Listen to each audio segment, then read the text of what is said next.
Madame Sibi Mariam Traoré. Ne sigilen bɛ Sikoro Surakabugu. Anw bɛ Surakabugu na mais an bɛ Sikoro de fɛ. Commune 1 na. Ne bɛ wusulan de dilan k'a feere. Jekalani ani geni. Mais n bɛ yuguyugu fana feere.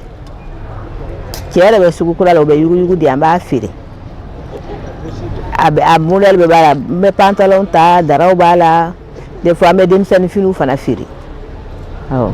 Gɛlɛyaw caman b'a la parce que fɔlɔ ne tun bɛ yaala n'a ye k'a feere denmisɛnninya la mais sisan si kɔrɔbayara tagamaw ma nɔgɔ ma ni n denw bɛ den cɛmannin 2 bɛ n bolo ani musomannin 1 bon musomannin a bɛ école la ni ye musomannin bila yaala ka feere la a ma nɔgɔ mɔgɔw bɛ lakodɔn n'a ye u bɛ taa san fɛ yen so kɔnɔ hali dugu kɔnɔ mɔgɔw bɛ commande hali feba yɛrɛ bɛ commande kɛ ne fɛ yen mɔgɔw bɛ n dɔn a la u b'a journaliste ninnu ta interview olu caman fana b'u ka commande kɛ n fɛ n b'a d'u ma awɔ.